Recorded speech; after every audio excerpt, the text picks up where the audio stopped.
34 mil religiões. O que a palavra de Deus tem a nos dizer a respeito deste tema? Será que é possível, dentro da palavra, encontrarmos um povo, uma missão? Será que no meio de 34 mil religiões, como os pesquisadores falam hoje, é possível encontrar um grupo de pessoas que realmente servem verdadeiramente a Deus? Quando nós estudamos a palavra de Deus, no livro de Gênesis, no capítulo 4, a partir do verso 1. Acompanhem comigo. Coabitou o homem com Eva, sua mulher. Esta concebeu e deu à luz a Caim. Então disse, adquiri um varão com auxílio do Senhor. Depois deu à luz Abel, seu irmão. Abel foi pastor de ovelhas e Caim lavrador. Aconteceu que, no fim de uns tempos, trouxe Caim do fruto da terra uma oferta ao Senhor. Abel, por sua vez, trouxe das primícias do seu rebanho e da gordura deste. Agradou-se o Senhor de Abel e de sua oferta, ao passo que de Caim e de sua oferta não se agradou. Quando nós olhamos para esse texto, nós encontramos Caim e Abel, filhos de Adão e Eva. Um dia Deus visitou esses dois irmãos e Deus pediu um sacrifício. É bem verdade que quando eu e você olhamos para este texto, nós não encontramos de uma maneira específica ou direta qual era o sacrifício, ou seja, o que deveria ser colocado num altar de adoração. Caim, ele levou os frutos da terra. Abel levou um cordeiro. E o texto diz que Deus aceita o de Abel e rejeita o de Caim. Mas quando nós olhamos para o verso 3, é possível identificar, sim, qual era a oferta. O verso 3 diz que no fim de um tempo. Essa expressão tempo na Bíblia tem a ver com ano. Fim de tempo, fim de ano. Ou seja, uma oferta que deveria ser colocada no altar no fim de ano. Quando nós estudamos a Bíblia mais à frente, nós entendemos que era a última oferta no santuário, que era a oferta pelo pecado, chamado na Bíblia como do hatat, a palavra hebraica para pecado. E o sacrifício que era colocado no altar neste dia era um cordeiro, que representa Cristo, o Cordeiro de Deus, que tira os pecados do mundo. Então Abel, ele leva o que Deus pediu. Era doloroso. Imagine você pegar um animal inocente, colocá-lo sobre um altar e matá-lo. E o sangue de um animal inocente sendo derramado no meu e no seu lugar. Era assim que acontecia todos os dias, de manhã e de tarde. Agora, Caim, para que eu vou matar um animal? Para que eu vou derramar um sangue? Ele escolhe os frutos e pode acreditar, não foram os melhores. E ele oferece uma oferta que Deus não havia pedido. Ele ofereceu ofertas de manjares e Deus havia pedido uma oferta pelo pecado. A oferta de manjares é uma oferta de agradecimento por tudo que sou, por tudo aquilo que tem acontecido na minha vida. E não era essa oferta que Deus havia pedido. Deus, então, rejeita a oferta de Caim e ele aceita a oferta de Abel. Mas, pastor, 34 mil religiões, o que tem a ver Caim e Abel com tudo isso? A primeira lição do texto, Deus não é adorado do jeito que eu quero. Deus, ele estipulou maneiras que deve ser adorado. Abel representa aqueles que adoram a Deus de maneira correta e verdadeira. Caim, por sua vez, representa aquele grupo de pessoas que pensa assim, eu adoro a Deus do jeito que eu quero, o que importa é o meu coração, o que importa é a maneira que eu escolhi para adorá-lo. Deus escolheu a maneira de ser adorado, Deus escolheu um dia para ser adorado, Deus escolheu porcentagem de como deve ser adorado nos dízimos. Deus estipulou a maneira de ser adorado. E o capítulo 4 é muito claro em dizer isso. Mas, pastor, Caim e Abel no meio de 34 mil religiões. O que tem a ver? Tudo. De Gênesis ao Apocalipse. No meio de 34 mil religiões que existem hoje, nós encontramos duas. Uma representa Abel, a outra representa Caim. Abel representa aquele grupo que adora a Deus como ele pediu. E Caim representa aquele grupo que adora como quer. Nós vamos para o ano 750 a.C. O profeta Isaías, quando ele escreve o seu livro, ele escreve a respeito do primeiro ministério de Cristo, quando Cristo nasceria, como seria desenvolvido o seu ministério aqui na Terra. Eu não posso esquecer que o profeta Isaías, ele não fala totalmente em história. O seu livro é conhecido como Profecias Messiânicas. Ele fala do primeiro advento de Jesus Cristo, ou seja, a primeira vez que ele pisaria nesta terra para resgatar o ser humano.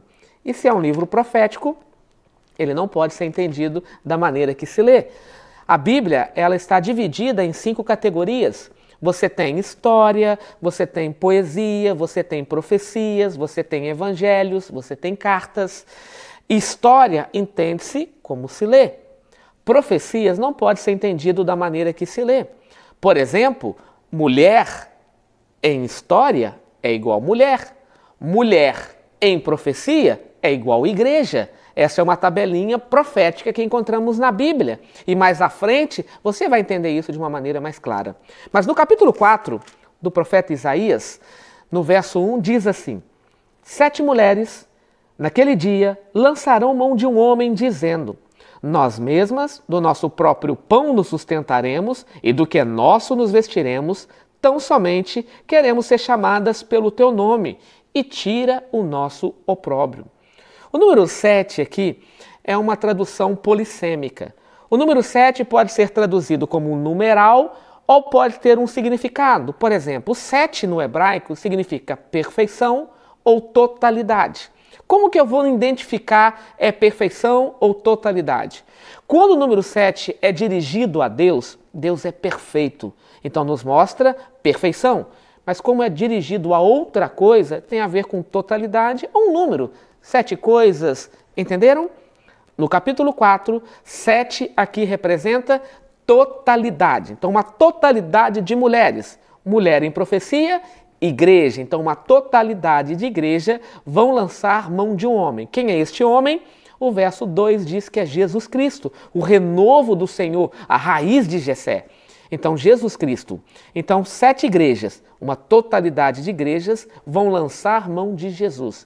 E vão dizer o que para ele? Nós teremos o nosso próprio pão. O que é pão? Palavra.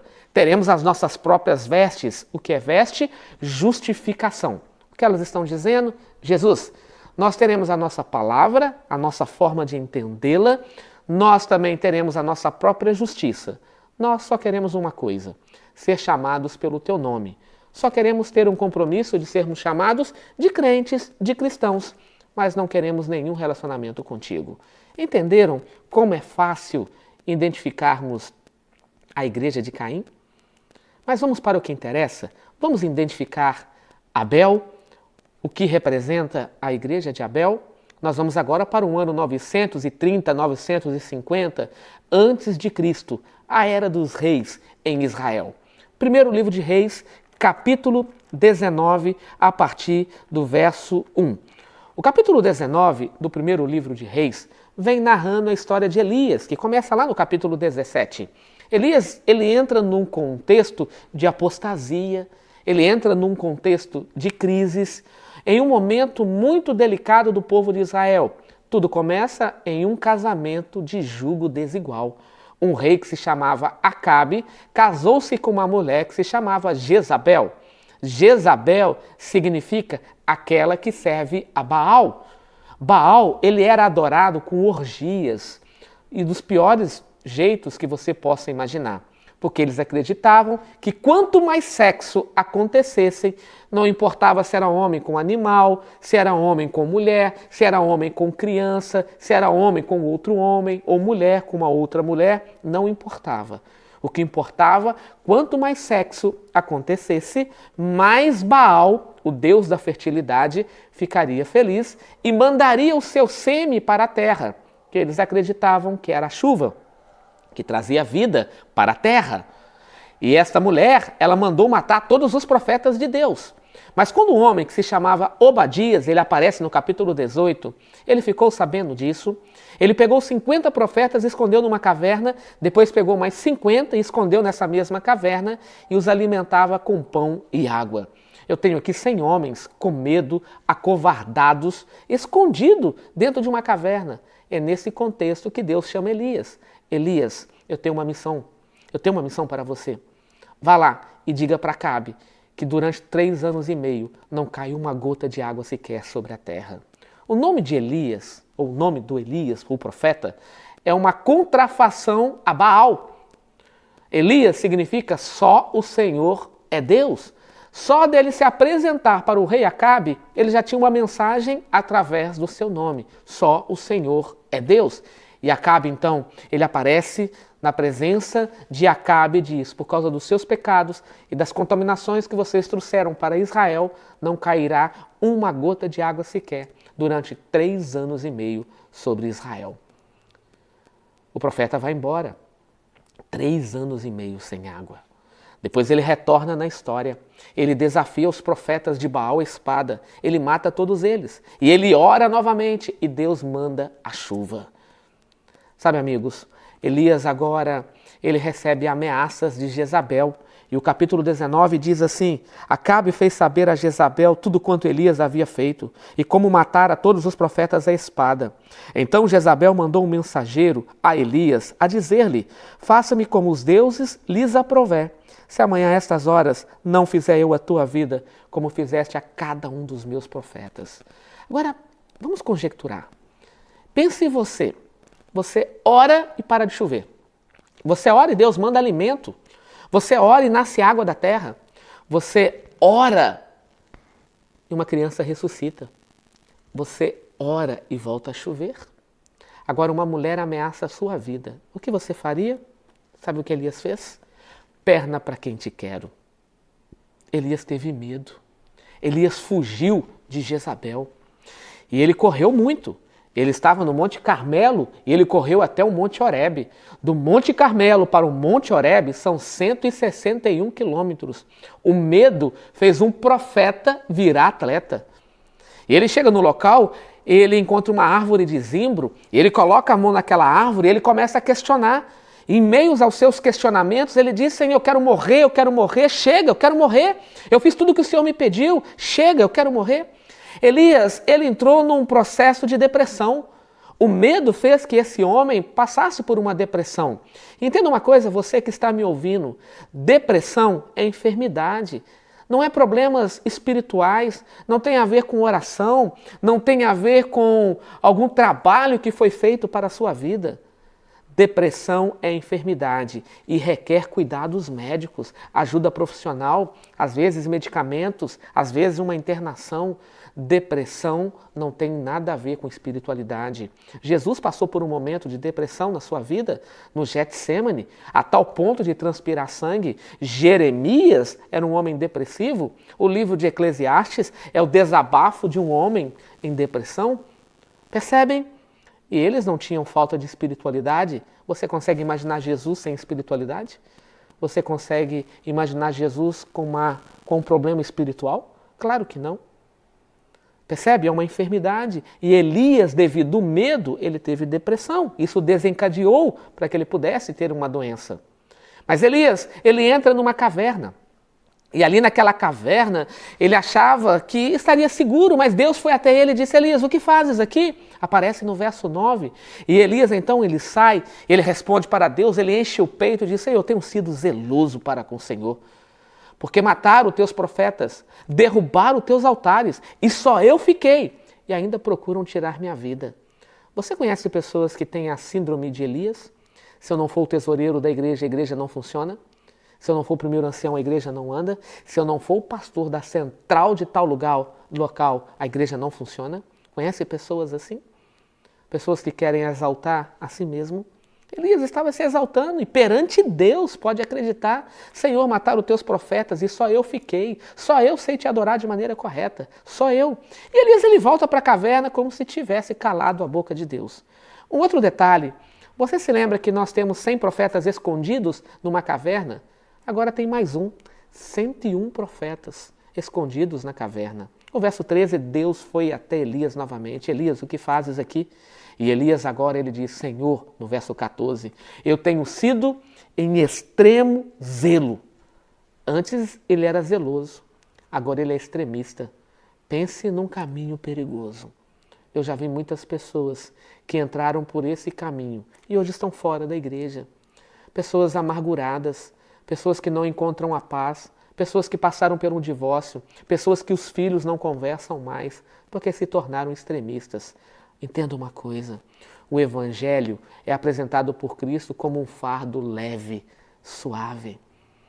Olha o que Cristo nos propôs em Mateus 11, verso 28. Depois leia com carinho, em espírito de atenção e oração. Jesus não quer colocar nenhum fardo pesado sobre mim e sobre você. Lá na cruz, Ele pagou o maior preço e Ele levou o maior fardo sobre Ele. Tome cuidado se você caminha pelo extremismo. Muitas vezes pode se tornar um caminho sem volta. E Elias estava ali. Eu tenho sido extremista, de extremo zelo para com o Senhor. Elias, Deus chama ele novamente e diz: Elias, você está equivocado, você não está sozinho. Eu tenho 7.000 homens que não dobraram os joelhos perante Baal e que não o beijaram. Talvez você olhe para esse texto e possa estar fazendo a seguinte pergunta aí, assentado no seu sofá: quem são eles? É maior? É menor? Existem ainda ou estão extintos? Quem é este grupo de 7.000? Nós vamos agora para o ano 57 a 58 depois de Cristo. A carta de Paulo aos Romanos, no capítulo 11. Paulo, ele faz um Ctrl-C e um Ctrl-V. Ele pega a mesma história de primeiro livro de Reis, no capítulo 19, e ele nos apresenta aqui no capítulo 11. O verso 2 diz assim: Deus não rejeitou o seu povo, que de antemão conheceu. O verso 3 diz: Senhor, não mataram os teus profetas, não derrubaram os teus altares, e só eu fiquei e procuram tirar minha vida. Percebe que é a mesma história? Mas no verso 4 vem a resposta divina, que ele disse: Deus, reservei para mim 7.000 homens que não dobraram os joelhos diante de Baal. E agora o temperinho a mais. Assim, pois, também agora, no tempo de hoje, sobrevive um remanescente segundo a eleição da graça. Amém? Há um remanescente hoje. Aquele grupo de 7.000 são chamados agora de remanescente. O capítulo 9, verso 27 diz assim: relativamente, Isaías, ele clama: ainda que o número dos filhos de Israel seja como a areia do mar, o remanescente é que será salvo. Percebe? Deus está dizendo que ele tem um povo, esse povo se chama remanescente, e é esse grupo que será salvo. Deus não está falando de uma placa denominacional. Deus não está colocando aqui o nome de uma igreja. Deus está dizendo aqui o nome de um povo. E esse povo será chamado por ele como remanescente. A palavra remanescente vem do grego kataleme, que significa o que ficou, o que restou, a rapa do tacho. É isso que o texto bíblico está nos dizendo. Ok, pastor, já identificamos que Deus tem um povo. Agora, quem são eles? Nós vamos agora para o ano 100, depois de Cristo. Nós vamos agora para o livro do Apocalipse, no capítulo 12, no verso 17. Lembra que nós estamos agora novamente num livro profético, não pode ser entendido da maneira que se lê. Então o verso 17 diz assim: irou-se o dragão. Quem é o dragão? O capítulo 12 mesmo diz que é a antiga serpente, o diabo, Satanás, contra a mulher. Você lembra da tabela profética? Mulher é igual igreja. Então irou-se o diabo contra a igreja. Sabe o que é triste? Ele venceu esta igreja. Ele contaminou esta igreja. Ele tirou a guarda do sábado e colocou a guarda do domingo. Ele traz agora um conhecimento filosófico, um conhecimento emprestado do Egito, dos Medo-Persas, da Grécia e de Roma, que tem a ver com o espiritismo, a imortalidade da alma. Ele pega tudo isso agora e ele faz um saculejo, poderíamos assim falar. Ele cria uma Babilônia, uma confusão religiosa no meio desta igreja. Então ele traz várias doutrinas emprestadas de todas as mitologias. E um grupo de pessoas não concordaram com essas crenças. Sabe o que eles fizeram? Eles fogem. E aí João continua dizendo: são estes os restantes. A palavra kataleme aparece aqui de novo. São esses o remanescente. Mas só que João agora dá duas características de quem são eles. A primeira característica, que guardam os mandamentos de Deus. Os mandamentos de Deus, isso mesmo, aqueles escritos pelo dedo de Deus, Êxodo capítulo 20 e Deuteronômio no capítulo 31, verso 18, Deus escreveu e entregou na mão de Moisés, e Moisés entregou para o povo. Ele disse que aquela lei seria perpétua para todas as gerações. E, inclusive, o quarto mandamento, que tem a ver com a guarda do sábado. Isaías, no capítulo 56 até o capítulo 58, ele diz que nos últimos momentos dessa terra, no tempo do fim, Deus levantaria um remanescente. E eles consertariam uma brecha que está na lei, justamente o quarto mandamento. Então, o remanescente guarda os mandamentos de Deus.